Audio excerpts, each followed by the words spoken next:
Hey, welcome to Project Recovery, a podcast about addiction. More importantly, it's about recovery. I'm Casey Scott. That's Dr. Matt Woolley. He's a clinical psychologist, and I'm months away from my 5-year anniversary. Yes, but I mean, it's still a few months. Yeah, I bring that up because I was talking to my dad the other day. It was his birthday. And how old your dad turn? 76. Good for him. I know. And it was weird. It was kind of surreal because I did mention this to him. I said, hey, you know what? I don't know if I would have done this by myself because maybe you don't know. My dad's sobriety date is the same as mine. I think that's super cool. And tell him the reason why. Because he didn't want me to do something that he didn't think he could do himself. Yeah. So he wasn't having a problem necessarily with drinking, but in like a solidarity movement, he did it with you. And I think that gave me a lot of courage. And I don't want to say made it easier, but it helped. Oh, it's support. I mean, support makes things easier, I think. You know, and so we were talking, and I go, Dad, do you believe it's going to be 5 years? And he goes, no. And I go, yeah, September 3rd, 2018. Coming up, it's going to be 5 years. It's awesome. And parts of it has flown by, and other parts have just, it's like watching paint dry. Yeah. Of the majority of them, I'll say this again. I remember when I was in active addiction and you'd be in the process groups and somebody would go to you and goes like, imagine your life in 5 years. Oh, yeah. Yep. And imagine probably hard to do. It was really hard to do. And they go, now times that by 100, that's what recovery looks like. And I was like, there's no way. Because I remember sitting in those rooms going, in 5 years, I just want to be able to see my kids. I want to be able to provide, and I want to have a roof over my head. And a bike with a basket on the front? Maybe a car so I don't have to drive that bike with a basket to get my kids milk. And that's what I was aiming for. That's, to me. pretty basic stuff, right? But to me, from the place where I was, that seemed amazing. Just to be able to get through the day without a 12-pack of Bud Light. Just to get through the day without figuring out who I lied to and what plates I needed to keep in the air for the day. Yeah. Not being able to have to take a shot in the morning so my hand didn't shake. To me, that seemed great. And then times it by 100? That's crazy. Right. But here I am, almost at 5 years, and my life is better than I could have ever imagined. So is it more than 100? 1,000. Yeah. Because every day is something new. And, I look at life now through new lenses because I took a lot of stuff for granted, and as we do sometimes. Yeah. The other day it was daddy-daughter dance for my daughter who's on the drill team. And, I'm there dancing with my daughter and with all the other dads, making a fool out of myself, having a great time and thinking, I might not have been here for this. Right. And selfishly thinking, I might have let somebody else have this opportunity because alcoholism was going to take me down. So do you really in those moments, do you reflect on that? 100%. Like while you're out there on the 100%. dance floor? Yeah. I'll tell you what, and I don't know if I've ever told this story. My oldest daughter, who's now 18, she was on the drill team. It was her freshman year, and they do this daddy-daughter dance every year. And it's a way for the dads to come down here and dance with their daughters, and they teach them all this stuff. I'm right out of rehab. I'm, not doing well. I'm doing better, but I'm not doing well. Mm-hmm. And for some reason, I wasn't going to be able to be there for my daughter's dance. And you don't remember the reason? I think I was out of town, and there was nothing I could do to get out of it. Okay. And so my ex-wife was married. Mm-hmm. And if I couldn't do it. Stepdad. And I think he's a great guy. I really enjoy him. We talk. I bought my car from him. Right. You know what I mean? But I called my ex-wife and I said, hey, you don't have to honor this. You don't even have to listen to this if you don't want to. But if there is any way you could have our son dance with Presley, other than let another dad do it. And she goes, why? I go, because I don't want somebody to have that opportunity before I do. I think that would break my heart and crush me. And you know what, to be honest, that guy, I feel bad now because he should have, because he's stepped up when I was in rehab and done a lot of cool stuff. You know what I mean? Yeah, no, I know you have a good relationship. But for me, in my head, and I think that would have messed me up so bad that somebody else got this opportunity. Yeah. Because I was a selfish a-hole. Yeah. Yeah. I mean, and now we go to drill, we sit and we talk, and everything's good, and I was able to do it with my daughter right now. And now, right now, if I couldn't do it, I couldn't think of a better guy to do it. Yeah. But at that time, I mean, I get that. But it was one of those things, and I called her and I go, hey, look, I don't know how much power I have right now, and probably and so not a lot. she honored that. And my son did. Bowden got to step up and dance. Yeah. Right. He's probably pretty good at that, actually. Yeah. Well, they do this thing called drill down afterwards where it's kind of like military and they tell you moves and stuff. And we were sitting up in the stands and he goes, Dad, can I do it? And I was like, yeah, if you want to. So he jumped down there with all the ladies and he was doing it. Doing the drill down? And just owning it, man. And I was like, good for Bowden, you, bud. Good man. So I got a Bowden story. Yeah. So I'm driving down here today and my ex-wife calls me. She goes, did Bowden show you his bracelet? And I was like, no, Bowden got a bracelet? She goes, yeah. She goes, you want to know what it says? And I was like, what? And she goes, well, they had these bracelets and they went out to recess and they said that they could put any word on there that meant something to them. And you know what your son picked? Oh, boy. I said, what? She said, D's nuts. So right now, my son is walking around elementary school with the bracelet he made on. Well, that does mean something to a young man, right? Yeah. So I was like, so what did you do? And she goes, well, I didn't have the heart to tell him. That's probably not a good idea. But it is funny. It is funny. And so when he gets home from school today, you're going to have a talk with him and say, you can have that bracelet, but probably don't wear it around in school. So, oh man, let him wear it. I don't care. And so, and I guess I tell that story to illustrate that, my life is 1,000 times better than I ever imagined. Yeah, you get to participate in your kids' lives and be present for all the things that they do, whether they're goofy or not, and have these interactions. And so, I mean, well, I'm proud of you. I mean, I really am. I appreciate It's been. I've watched you all these 4.5, almost 5 years. And I've been really impressed. Well, and thank you for going along this ride with me and Josh, the producer, and KSL and Bonneville Communications, because, really everybody had to be here to make this happen. And without one of you guys here, this wouldn't be what it is. Yeah. Well, we've had some good support. Yeah, and we've had some great guests, and we got another great guest today. But before we get to Zack Chisholm, who's going to be our guest today, who not only is going to tell his story of recovery, he can help you with your golf swing. I just wanted to pick his brain about golf. Yeah. That's my main goal today. PGA professional. Right. You've got Matt's Mental Minute. Yes. The alliteration is flowing. I love it. And I really have to concentrate on that. I notice. I got to stop. I got to slow down because, I have a quick one today. It's a little different. It's a quiz. Everybody can pipe in Zack on this. Play? Zack can play. I want Zack to play. So here's the quiz. If you had been diagnosed with cancer of the head or neck, face, and you had to have surgery that caused disfigurement. So sometimes they have to remove your tongue or a portion of your tongue, your jaw, your teeth, your ear. Like sometimes to save the patient, that has to happen, and it happens more than you'd think. Yeah. And you knew that cancer was likely caused by your drinking, your smoking, or your chewing. Do you think that would be enough motivation to be done with it, done with your addiction after that? Just be like, you know what? I'm not chewing, I'm not drinking, I'm not smoking anymore. I'm done.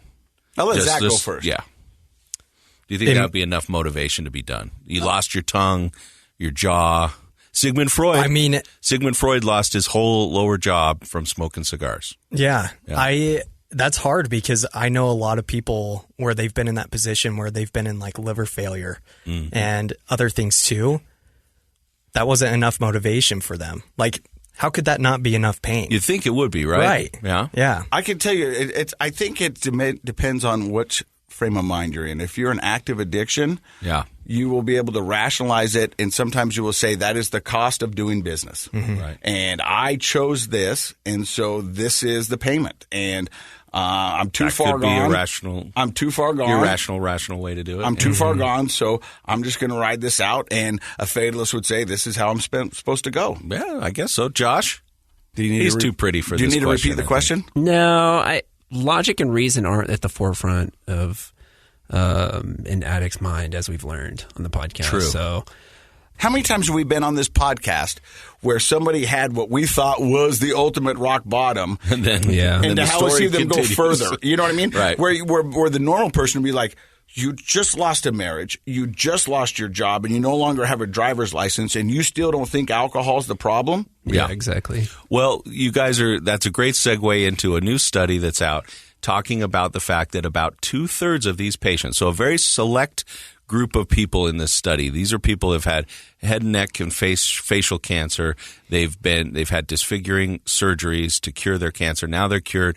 They're out working with psychotherapists, and the study shows that about 2/3 continue with their addiction.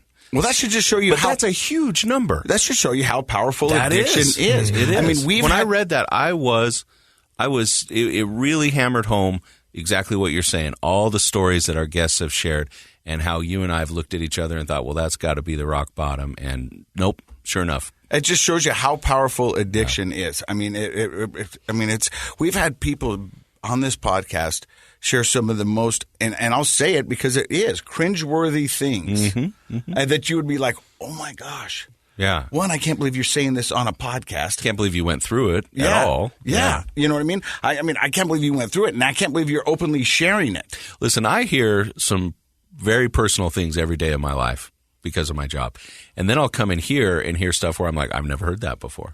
I know, right? Right? Yeah. And that should show you the underbelly and ugliness of addiction. I mean, I feel like most people would be openly to, or hope so, share with the therapist because of the confidentiality. And sometimes they just need somebody to talk to. And this is the first time they've ever said it out loud. And so they feel secure. We have some courageous people on this show. 'Cause amazing people. They're saying it to the world. I mean, from being sex trafficked to your children eating your last pill, getting their stomach pumped, and then going out right out in the parking lot and getting another one. Yep. I mean, it's so many stories.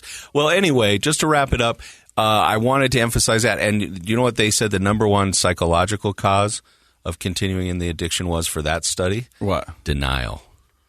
They weren't even trying to rationalize it. These people were just in denial that they really had a problem.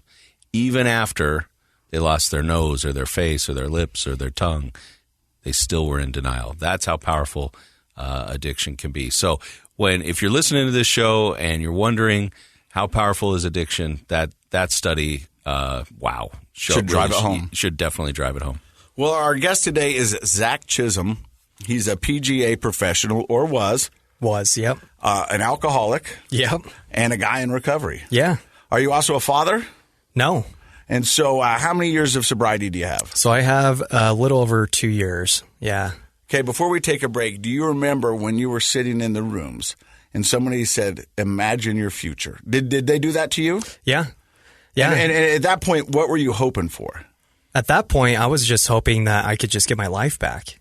Like, I had this motivation of like, oh, I'm gonna get back in my golf career. Like, I can get everything back that I lost, right? And but there was other things too that happened where I had other motivation to like get back to school. Maybe I want to do something different than golf. There was something that was told to me when I was in treatment was maybe the world doesn't need any more golf professionals. Oh, And I don't now- think that's true. Yeah, No, I'm just right. kidding. I was like, you're wrong, but but it made me put it into perspective of like maybe what is my purpose. So And maybe it's something in the recovery world. We're Yeah. going to find out more about Zack. I said Jack. It was close. They rhyme. yeah. Yeah, Zack Chisholm. You're listening to Project Recovery. Stick around. Hey, welcome back to Project Recovery. I'm Casey Scott. That's Dr. Matt Woolley. Our guest today is Zack Chisholm. Where does the story of Zack begin? Yes. So I just want to say thank you for letting me come share my story. This has always been a cool opportunity for me to still dive deep into the causes and conditions of my disease. And Do you find it's helpful to you as a person to talk about your story? for sure, because it kinda gives less review? power to the disease, right? Yeah. Like I can talk about it more and I don't have to hold on to it anymore. Like I don't have to have the shame there. And there's something so freeing in that. I've been working with this guy named John Wilson, and he's the chief photographer, or was. He just he's upper management now, but he still does my live shots every morning. And I feel bad for this guy because every time I talk to a new group or come into a new interview, somehow I bring my recovery into it. And I think he's probably going, why do you always talk about your recovery? And I go, because I want to take the elephant out of the room. Yeah. You know what I mean? I don't want to just go in there and then afterwards go, well, he said he was an alcoholic, but I don't know. So I just go in there and I own it. You just control the narrative. And I've got 4 or 5 ice-breaking jokes that I use. That clear the ice, and then that usually has them ask a question, and we talk about it a little bit, and then we move on. But I find that rewarding for me because then I don't worry about what they're thinking. Yeah, no, that makes sense. And if they have any questions, feel free to ask. Yeah. So by talking about your story, I understand completely what you mean when it says it takes the power away from the disease. Right. Yeah, because it's like it doesn't have to – I don't have to see it as a weakness anymore. Like I can use it to help motivate others that are trying to get into recovery. I'm just able to honestly own it, sit in gratitude that I'm living a better life today. And that's all that matters. Right. And so where does the story of Zack begin? So it begins, so when I was about 7 or 8 years old, I started developing a lot of shame. At this point in my life, well, how does a 7 or 8 year old develop shame? So for me, it was I had a lot of step parents growing up, and so their ideology of what I was, I took that to heart. Like I saw it as truth. And so there was one time where my dad and my stepmom were arguing one time, and I walked up the stairs, and she told me, "He's never going to be a man ever."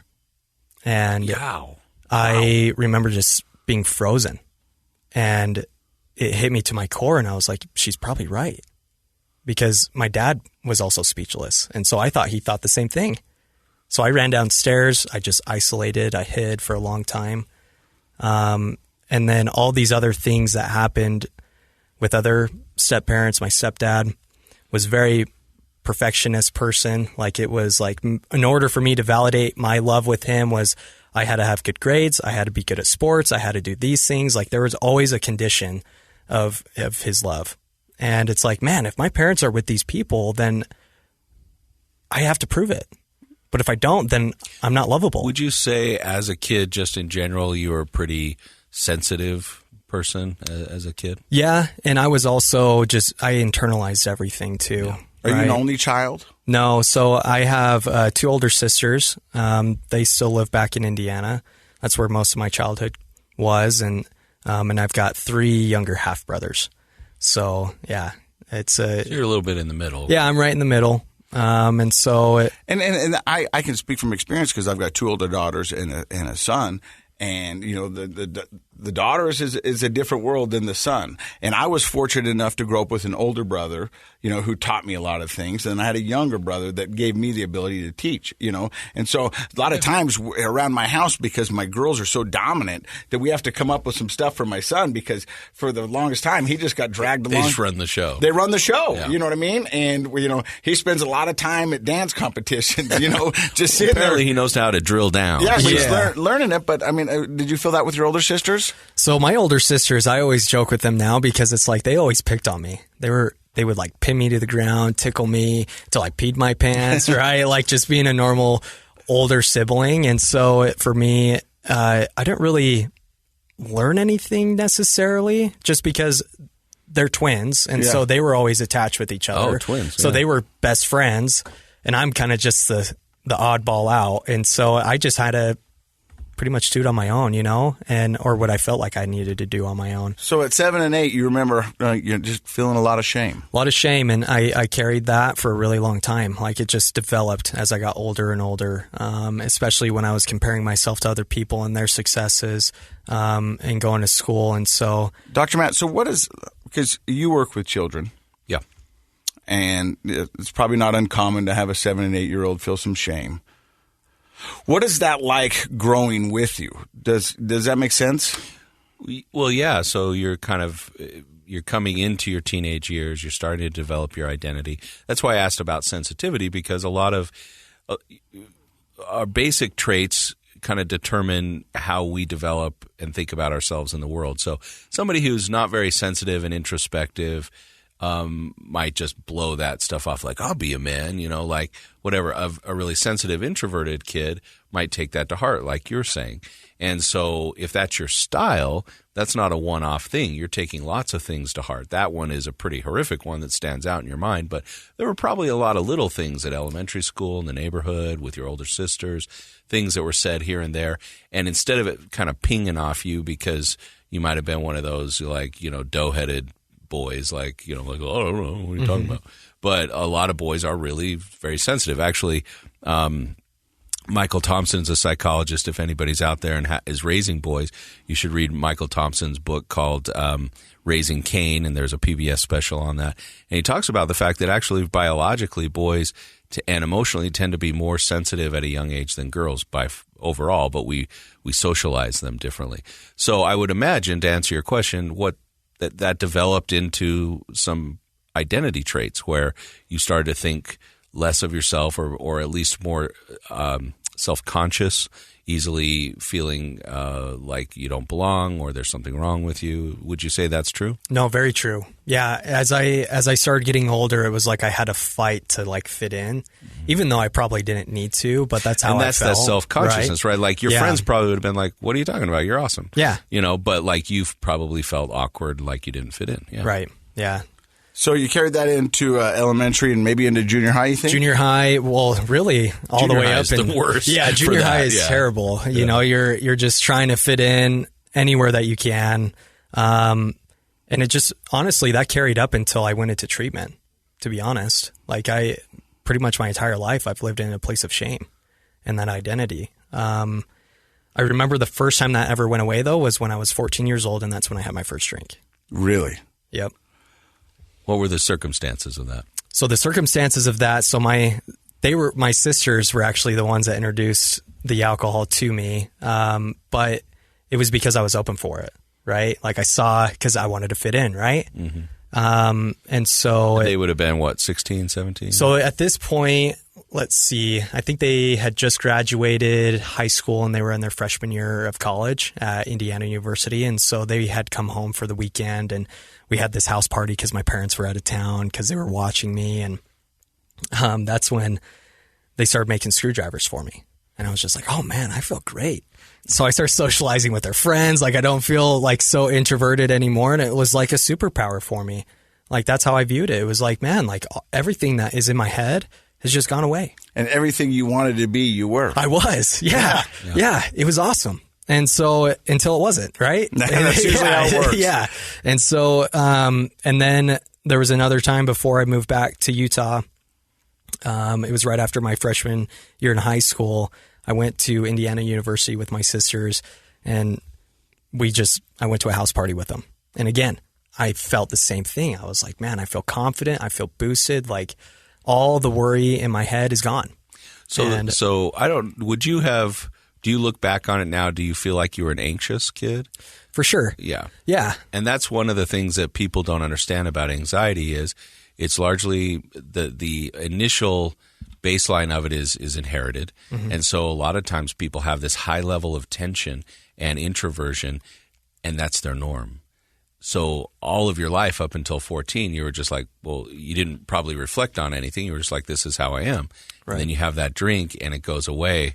And I can't tell you how many people I've talked to that is sort of like almost a magical experience. We've had people on the podcast, and whether it was alcohol, their first opioid, whatever it is, they go, like, all of a sudden it was like they just feel this calming effect over them. And they're just like, oh, and how many people we've had on this podcast goes, that's how everybody else must feel. Yes. Right. Yeah. Yeah. And so then at that point, I mean, I took advantage of every time that we had alcohol. But so when I was in high school. Up to this point, yeah, I mean, it wasn't every day. No. I mean, it was like maybe like New Year's Eve parties at a friend's house, or if somebody had a hold of alcohol, like it was every once in a blue moon, right? But it was like always that chase, you know? Mm-hmm. I was like, this is my medicine. This is what helps me. So yeah, let's do it. And so in high school, didn't really dive into it. I was always doing high school sports. So we were always getting drug tested. And so I wasn't really trying to drink mostly. during that time. It was a lot during the summertime when we would go over to a friend's house, but the same effect happened every single time. And then, so I didn't grow up religious. When I moved to Utah, that's when most of my family members are LDS. And so when I came back from Indiana to Utah, it was always a conversation. Like, are you going to join the church? And I said, well, my mom told me that I can't join until I'm 18. It has to be my decision. How old were you when you moved back to Utah? So I was 15 when I moved back. Why did you move back? So my mom had just got divorced, and we just wanted to be closer to family. It was really hard being away from my dad. I'd see him only 3 times a year. I'd fly back and forth only for the holidays, right? And so it just made more sense for us to be back home where everybody was at. Okay. So, and so even when you moved back here with your mom, you had family members asking you about the church, and your mom said, hey, look, when you're 18, you can make up your mind and do whatever you want. Right. And that was always the stipulation, because it was like my cousins were getting baptized at 8, and I was like around that same age, and I'm just like, that kind of looks fun. Right? Yeah. And I'm like, I want to do that. Yeah, they get a party. They get all this stuff. And she was like, well, it needs to be your decision. And so as I got through high school, my mom and I didn't really have a really good relationship. A lot of that resulted from codependency. A lot of that just resulted from me isolating and not wanting to be around. And she took that as, oh, you don't want to be around me, you know? So that's where you say the traits follow, and and where she was internalizing a lot of that stuff. And so I saw that as as a help for our relationship when I started getting closer to 18, because I was getting kicked out of the house. I was being rebellious. I was not listening, you know, and so when I turned 18, that's when I decided to get baptized and become a member of the church. And you thought that would help your relationship? I thought that would help, right? Was your mom Mormon? At the time, no. No, when my parents got divorced, she had left the church. And so she removed her records, everything. But shortly after I was baptized, my mom, she was meeting with the bishop, and I had the opportunity to rebaptize her. And it kind of just brought us together in that moment, right? And our relationship still was kind of a little shaky, but not as shaky, because now there was I started learning values that I wanted to hold to. And so our relationship started to mend, I think, from that point. Now, at this point, after you got baptized, were you still drinking at all? No, because I didn't want to ruin it. Yeah. I was just like, I'm washed, I'm clean. I don't want to do that stuff anymore. But that's where most of that shame cycle started coming from too, was because it was an all or nothing idea. If I mess up, I'm going to lose all of it. They're going to take it all. Yeah, they're going to take it all.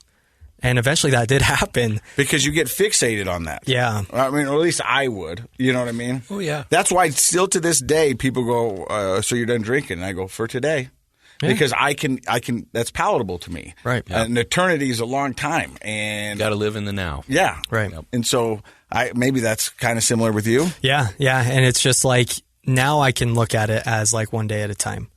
Where before I was so concerned about the future, and I would future trip a lot. And eternity. Yeah. This is my salvation on the thinking, line. Right? People who overfocus on the future have much higher rates of anxiety. Right. Yeah. Yeah. And so right after I graduated high school, made the decision to serve a mission. And so as soon as I turned 19, turned my papers in, got called to the Georgia Atlanta North mission. And I love Georgia. Georgia is such an awesome state, and the people down there are great. And but it was still new to me. A lot of the guys that were going on their missions had been in the church for their entire life, and I'm still just learning. And so I just use it as a learning opportunity to really gauge where I was at, you know. But the thing is I still had in the back of my mind to still be rebellious. And as I continued on. We're going to make you stop right there. Okay. We're going to take a break. When we get back, we're going to find out what the mission looks like as Zach's out in Atlanta. You're listening to Project Recovery. Hey, welcome back to Project Recovery. I'm Casey Scott. That's Dr. Matt Woolley. Our guest today is Zack Chisholm, who just is on his mission. And you're in Atlanta, Georgia? Yeah. And Yep. you say you love the town. I love the town. Yeah. And you're still learning, but you said you've got a little rebellious nature still left in you. Yeah. So it was probably a mistake that my mission president had me serve in the Athens stake because I was around the University of Georgia. I was around, and then I also got transferred over to Marietta, and I was at Kennesaw State. So I was at college campuses. And all you the already time. had some college campus experience with Yeah, your sisters, it brought right? back a lot of memories. Yeah, of how fun college could be. You know, we need to stop and talk about that a second because that memory is powerful. If you think about it, in his early childhood, he said he dealt with a lot of shame. And the only time he felt awesome was the times he was drinking. Right. And we know things become associated. So your drinking was with your older sisters and at times on their college campus. And so now you're only a year into being a Mormon, and you're on college campuses, and you're the same age now as everybody on the campus. I think that can be a little dicey. Yeah, so getting a 19, 20-year-old kid on a college campus, there's girls everywhere, there's alcohol everywhere. Like, it was crazy. Like, it just continued to trigger those things in my head where it was like, man, that looks way more fun than what I'm doing right now. You know, like I had no foundation at all whatsoever. And I got to imagine you walking around the campuses seeing people party. I'm pretty sure there was probably some invitations. Oh, for sure. 100%. You know, where it was maybe a joke or a lark, but let's see if we can get the Mormon drunk. Or even just ignorance. Like sometimes they're like, oh, do you want, I mean, they don't know that you don't drink. Right. And, you know, that kind But every time they asked, it was like there was always maybe in my head. Even though I would say no, there was always maybe in my head. The addict brain. Correct. It's jumping in with the maybe. Right. Yep. And so I had been out for about 18 months, and that's about when I was at Kennesaw State. We were directly on campus. We were working with a lot of college kids, and there was a less active member that was starting to come to these activities. But she was starting to kind of have this attachment with me that I didn't see at first, but she was wanting a little bit more, right? And so she started being infatuated with me. And until I realized that's what was happening, I was in a place where I didn't really care. I was 18 months on my mission. Like, I was almost home. Like, why not? I wasn't really following the rules anyway at this point. Still hadn't drank. But she came over and she was dropping off dinner, and one thing led to another, and I eventually had sex with this girl on my mission. That's when the shame happened again. Kick back just like that. Right into full gear, because I knew what was going to happen after this point. And I called my mission president the next day, and I told him I had sex with a girl. And he was like, hey, we're going to pack your stuff up. You're for sure going home. But we got to do a disciplinary council out here. I'm curious as to, what goes on in the disciplinary council? And if you can't tell me, you can't tell me. No. So what goes into that is they pretty much have like the mission presidency sitting there, and they ask you questions of what happened and pretty much tell you, well, this is probably why that happened. You weren't following the rules. You weren't doing this. You weren't doing that. And so they try to get as much information out of you as possible so that they can come up with a decision on if you're still going to be a member of the church or not. Okay. Right. And like the severity of the sin. Right. And so as soon as I went through that council, I catastrophized to the worst. I'm getting excommunicated from the church. Right. But I didn't get excommunicated. I got disfellowshipped, which was like a probationary period. I still had my membership in the church, but I couldn't do XYZ. Sacrament. Right? Couldn't take the sacrament, couldn't speak in church, couldn't pray, couldn't do anything. I just pretty much show up, pay my tithing, go home. Right. And as soon as I got home from, I remember calling my mom actually, and I was just crying because I knew like this was just going to break everything. And she was like, it's fine. We're going to get you home. We miss you. Like, it's going to be okay. But I couldn't get over that. And so as soon as I came home from my mission, it didn't mean anything. Like, my family was there. They had a homecoming sign, like stuff like that. In my head, it's like, this isn't valid. And because of the shame that I continue to feel. So people who may not be entrenched in LDS culture, Sure. like serving a mission is a big deal, It is. and it's expected. and the full 2 years are expected. Right.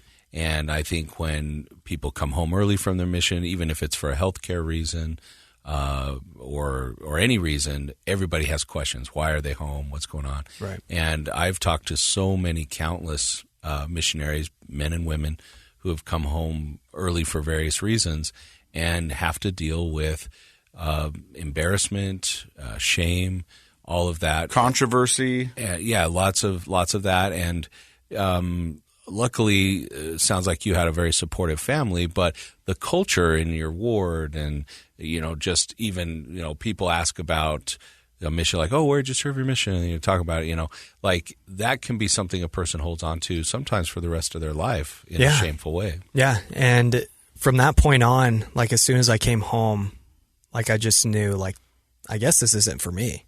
Right. And, the church in general. Right. Yeah. And this whole lifestyle. And so. And that goes to show you once again the addict brain. You know what I mean? Where we will lean into the dumbest stuff because, we've already beat ourselves up mentally. We're ashamed. We've got all this stuff. And so then you start going, well, I guess this is my road. You know what I mean? Yeah. I tried to go down this road and I couldn't make it. So you know what? This is my road. And you just lean into it. Yep. Yep. And so as soon as I came home, it was probably within 3 days. I go to my buddy's house and he had beer in the fridge. And I was like, hey, can I have one? And they all kind of look at me like, yeah, I guess. And I went in there and I drank like 5. And I was like, here's money to go buy more because I almost just drank all your beer in your fridge. And from that point on, like my drinking just took off. And as soon as I was 20 when I came home, and so I couldn't buy it for me. So I was always going to his house every weekend to go drink. As soon as I turned 21, I had free reign everywhere.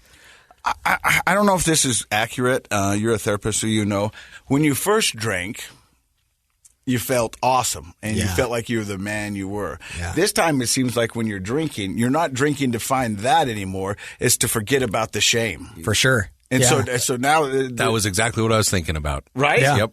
Yeah. So now I'm coping with the pain that I've gone through or that I'm putting myself through.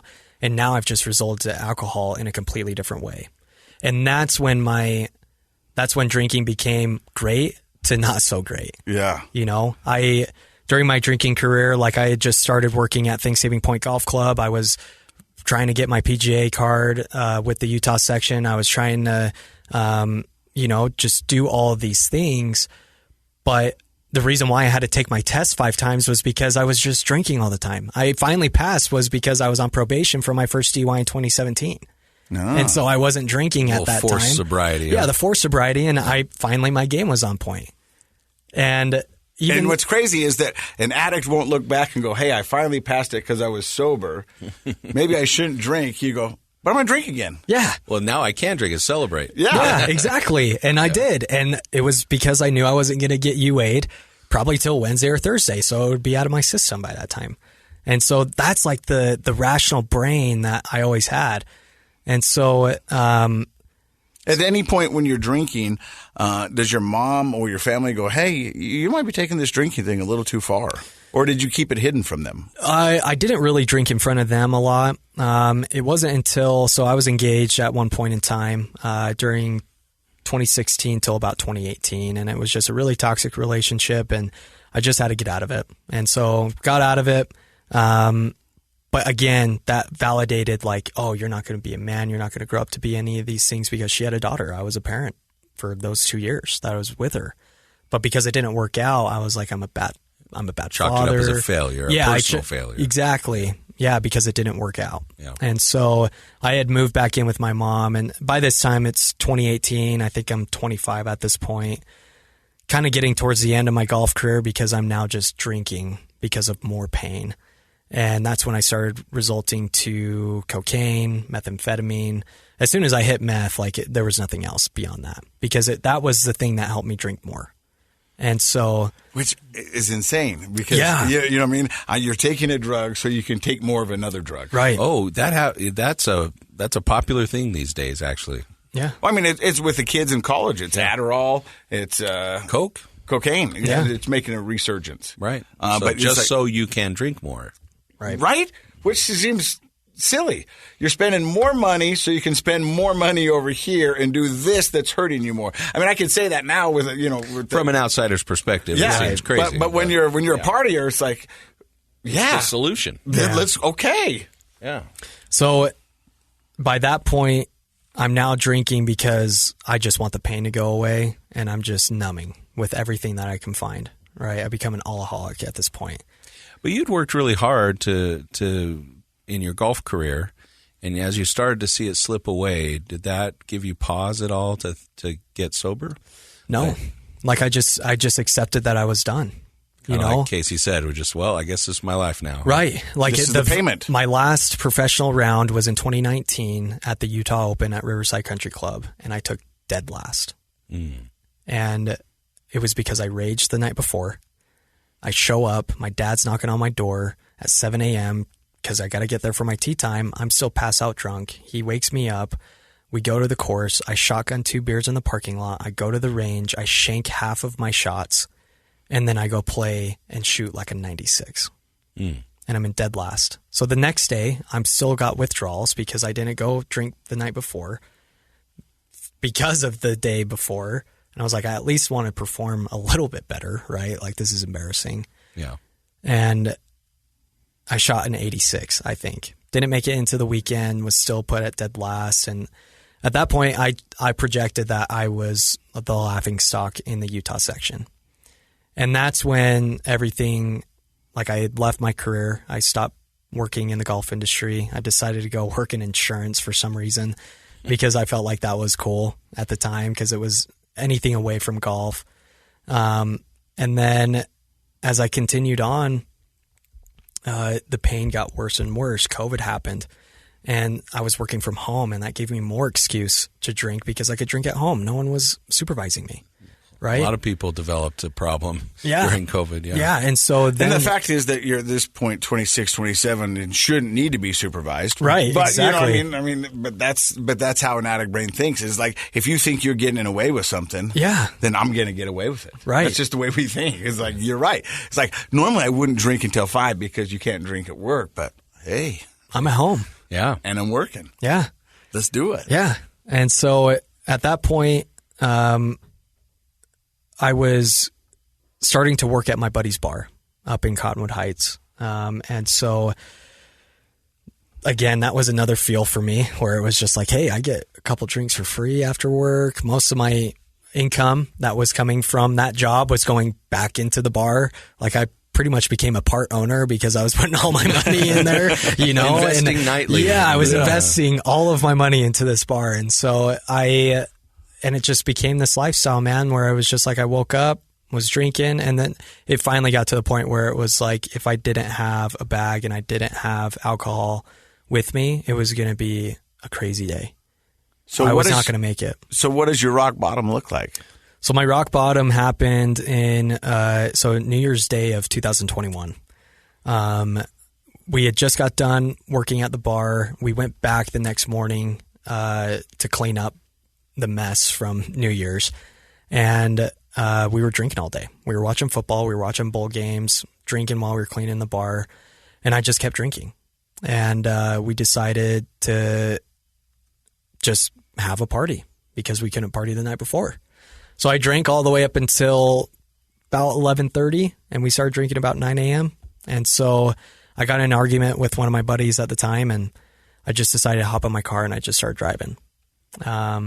And I was going 65 to 70 miles an hour on 33rd South. Oh. And because I was just mad. I was just ready to, at this point, I was just like, dude, if I get in a car accident, I don't even care.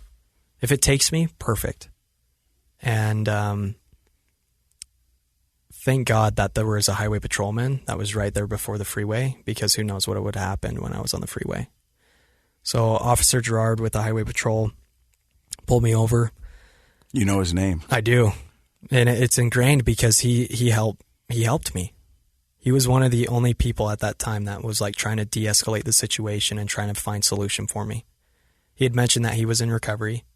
He was trying to help me because I kept saying like my head hurts. He's like, did you get in a fight? Did you do this? And I said, no, my head hurts, but I I couldn't find the words to express the emotion that was actually going through my body at the time. And did so, he pull you over or did you get in an accident? No, he pulled me over. Yeah, he pulled me over on the on-ramp at 33rd South. And so at that point, I rolled down the window, had my mask on, thinking he wouldn't be able to smell it. But then I was just completely honest with him. I'm like, dude, I'm messed up. Like, I'm drunk. Just take me to jail. And he was like, I'm not going to do that. Like, I think because at COVID at the time, they weren't taking people to jail for a DUI. They were just taking them to the highway patrol office. Someone come pick you up. He's like, is there anyone we can call? And I was like, yeah, call my mom.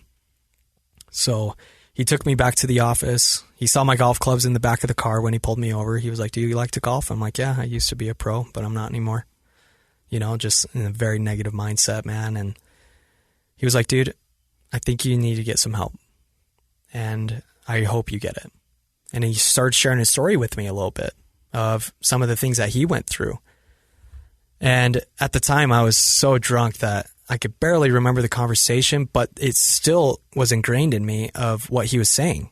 He was wanting me to get help. Like, he was one of the only people that had told me, maybe you've got a problem. Maybe you need to go find a solution. Prior to this, any of your friends or anybody ever mentioned that you have a problem? No, because they're all alcoholics, right? Like, they're not gonna admit something that they are to me, right? And so there was at that point, this was the first person to like actually say, maybe you need to go find some help.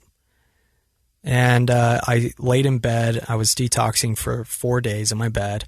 Didn't move, maybe got out to go to the bathroom, but went straight back to my bed. Was in a really deep depressive state, was going through a lot of suicidal ideation, just because at this point, I'm like, this is my second DUI. I've told myself I'd never get another one.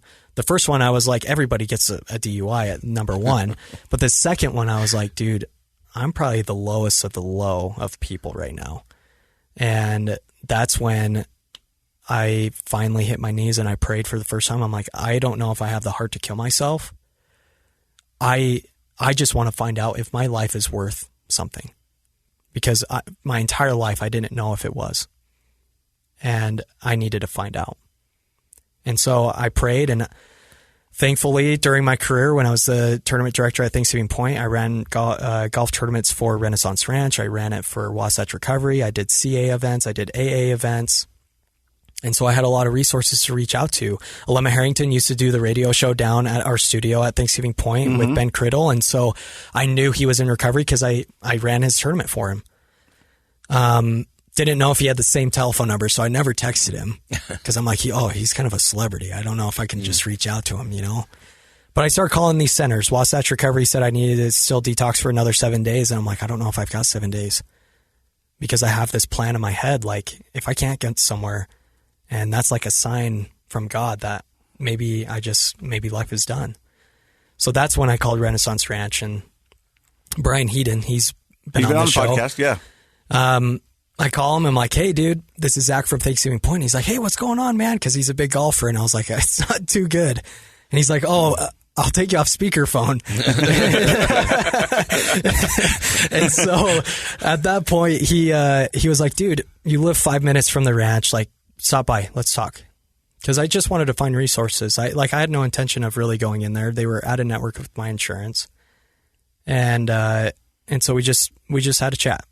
And so he was pretty much at that time really doing like a pre-assessment. Sure. Right? And just seeing like, okay, when was the last time you drank? Trying to get more information from me. But he shared a little bit of his story.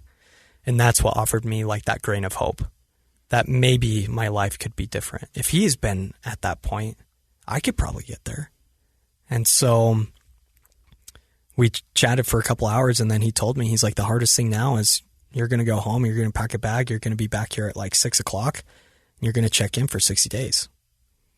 And so that's when the light turned on. And I was like, this is my opportunity. And I went home, had my mom sign a power of attorney so she could take care of stuff while I was in treatment, and went into rehab. And that's where I had my spiritual awakening of the things that I was thinking about was not logical. Even though it felt like it wasn't logical. And I was able to really let go of a lot of resentment that I had with myself, with other people that put me in situations, really owning my side of the street. But that doesn't just happen. It doesn't. You've got to do the work. And I think sometimes people forget that, these treatment centers or these outpatients or whatever they are, they're great resources, but they're just resources. If you don't do the work, it's not, there's a lot of people who think they're going to send their kid away or their loved one or somebody for 30 days and they're going to come back. That's not how this works. Right. Yeah. You've got to get to that point where you want it, and you wanted it. I wanted it. And we were kind of talking before, like if I was to go into any treatment center other than Renaissance Ranch, I probably would have got it because I was at this point of willingness that I just wanted my life to be different. I'd hit my bottom. I needed to change. We've had 4 or 5 people on the podcast who said if they would have told me to put my head in the toilet, I'd have done it. Yeah. Just because that's how willing I was to do whatever it takes to help me get through this. And sometimes, I don't recommend doing that, but it's that kind of commitment to a program or to a lifestyle change that you need to get you through this. One of the things that I get a lot, and I know you get probably more than I do, are like recommendations from like a parent or a loved one who's like, my loved one here, they need a place to go. What's the best place to send them? And of course I have, a list of places that I think are quality places, but I always follow that up with, it actually doesn't matter if they are willing to do the work. If they're not willing to do the work, it also doesn't matter because these places that I've recommended are all top quality places with top quality resources and people. But you have to be in a place to say, I'm going to go in there and do whatever they tell me to do. Picking a recovery center is like picking a pair of pants. It's just stupid. Hear me out. I'm listening. Me and you go to the same store and pick the same pair of pants. They're going to fit each of us different. And one's going to feel a little bit better and make my butt pop a little bit better. And to me, that's the one that I would go, okay. The butt popping jeans. I like these jeans. Yeah. And it's the same thing with the recovery center. You go there and this one's more holistic. This one's got a different modality. This one's AA. What's going to fit you better? So you've got to check out. And I always tell people, because I get the question all the time, I got a list of 5 or 6 that I sent. And I go, that's to the extent of what I can help you with. Now you need to call. You need to ask them what their program is, what their modality is, what they work with, and figure out what's going to make sense to you or your loved one going in there. So there's a goodness of fit aspect. I totally agree. But there's also just the willingness to do it, the humility. 100%. Right? I think those two things, if you can find a good fit for you, but you're humble and at a low probably and motivated, you'll make it happen. We've had people on the podcast who've gotten sober white knuckling it. Yeah. We've had people who've gotten sober through NA, AA, CA. Sure. And all the other different resources, treatment centers. We probably had one from just about every treatment center in the state. Pretty close, yeah. And if not, we want you on. Yeah. What did you like about Renaissance Ranch? So one of the things that I liked was I never really dove into the 12 steps or really had an understanding of what the 12 steps were, but it was an action program. Like I had to work the steps, but then I reframed it to be like, I get to work the steps because this is what I get to do today, right? So the 12 steps were really what attracted me to recovery because it's a path. It's a plan. Path. Yeah, exactly. It's a plan for me to be able to get through understanding my disease, understanding a higher power of my understanding, which was really crucial for me because I don't have to worship the God that I thought was condemning me for the rest of my life because I messed up, right? And so now I'm able to work those steps and I was able to receive a lot of healing. And one of the main people that helped me throughout my step 5 was Christian Smith. He came to the ranch. Awesome dude. And he's a mentor for me in He owns recovery. the swearing record on this podcast. Does he? Yes, he Good does. for him. He sat down and says, I don't swear, and then proceeded to swear throughout the whole podcast. Yeah, personally, that doesn't shock me. Yeah. Yeah. So he helped me and he honestly allowed me to let go a lot of my baggage. And when I confessed to God, to myself, and to another human being the exact nature of my wrongs, and I let go all of the take it to the grave secrets, like I had so much weight lift off me and I had this light. People were saying I had a pregnancy glow because it was just like I finally let go of all this stuff that's been weighing me down. So let's go back to the first of the podcast when you said somebody in recovery said maybe the world doesn't need another golf pro. Yeah. that wasn't Christian. No, he still wishes I was a golf pro because then he could get all the benefit. What I'm getting at is that you found somewhere else that you might be able to make a difference and make a change. Yeah. So now at this point, when I graduated treatment, I went up to Idaho and I helped the ranch open up a residential center in Heyburn, and was part of that great experience, opening up a safe place for the men of Burley to be able to receive help. But because at the time I didn't have my license, I wasn't able to really get around. I was pretty isolated up there. That's when I made the decision to move back. And Drew Red, he's been on this podcast too. I just know a lot of people on the podcast. Oh, yeah. And so I reached out to him because he had mentioned to me when I was in treatment, he's like, dude, if you want a job, let me know. And I reached out to him, and I've been at Ardu Recovery since. I was a tech there for the first half of my year there. And then in September, I took over as the outpatient director. So I run all of the outpatient programming at Ardu, and it's been a cool experience. We're really growing the program. We're developing a culture where it's not all about the money. Like, we just want people to get help.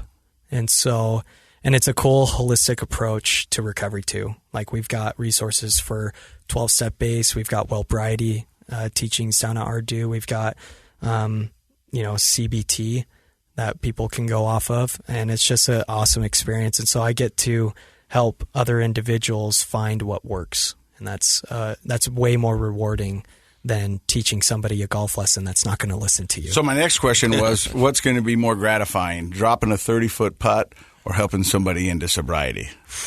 I still think at this point is helping somebody into sobriety, man. Like, the 30-foot putts, they're cool, but it's just like taking a drink of alcohol. It's only cool for that quick second, and then you go to the next tee box and you shank your tee shot. This guy knows his golf. Yeah, that's what happens all the time. And so, but there's always that reward of being of service and helping other people, and that will always be way better. I love it. I mean, his story, we've been doing this for 4.5 years, is unique in the fact that, the way he got into alcohol and then how alcohol turned on him, and was basically two different things for him. For sure. I love the fact that you've been willing to talk about and share what I would consider a mental health issue, which is, our identity and our anxieties and how we think about ourselves. I talk to people all the time, thoughts, feelings, behaviors. How you think about things influences how you feel and what you do. And so if you grow up thinking negatively about yourself, well, that makes you feel down and less than, and you end up doing behaviors that are self-destructive, right? And so it's easy to, you work so hard to become a golf pro, but that addict mind and that negative self-concept to kind of let you just be like, well, whatever, I guess it's what I'm doing now. You let it go instead of fight for things. And I think it's important for people listening to the show that alcohol may not be your DOC, but if you're struggling with identity issues and anxiety, you've got a DOC somewhere, because that's a miserable way to go through life. And so we may turn to Netflix or sugar or soda pop or oversleeping or porn, or heroin. Yeah. But, I appreciate somebody so much like you, Zach, who's willing to come on the show, because just like Officer Gerard helped you, because he was willing to open up and talk. And that's a lot for a police officer to do in a situation like that. But good for him.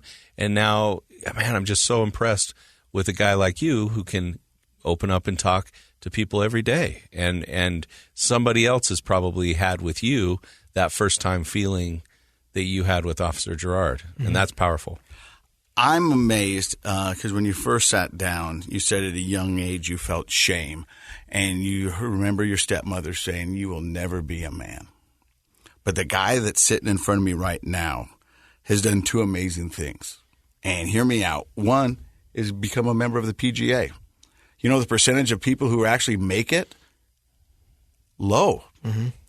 Not only that, you're a guy in recovery with 2 years of sobriety underneath your belt. Once again, you know the percentage of people that make that? Very low. Yeah. Yeah. So you are a man and you are a fighter, and I'm glad to call you a friend. And I'm so happy that you came by and shared your story on Project Recovery. Thank you. Yeah, thank you. I appreciate that.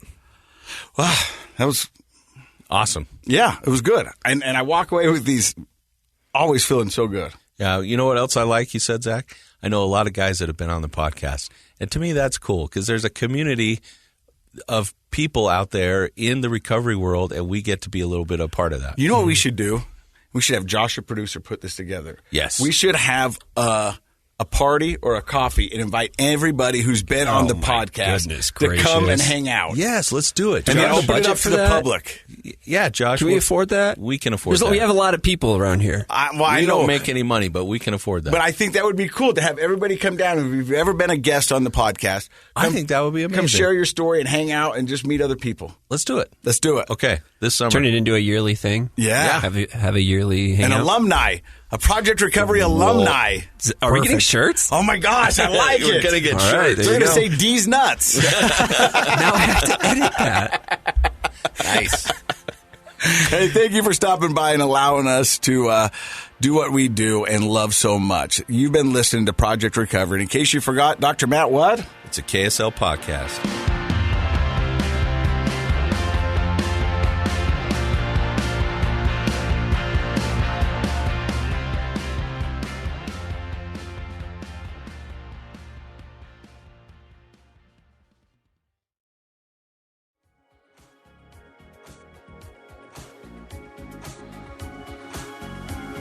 The contents of this program are for informational purposes only. The program is not intended to be a substitute for professional medical advice, diagnosis, or treatment. Always seek the advice of your physician, licensed therapist, or other qualified health provider with any questions you may have regarding a medical condition. Never disregard professional medical advice or delay in seeking it because of something you've heard on this program. KSL does not recommend or endorse any specific tests, physicians, products, procedures, opinions, or other information that may be mentioned on the program. Reliance on any information provided on the program is solely at your own risk.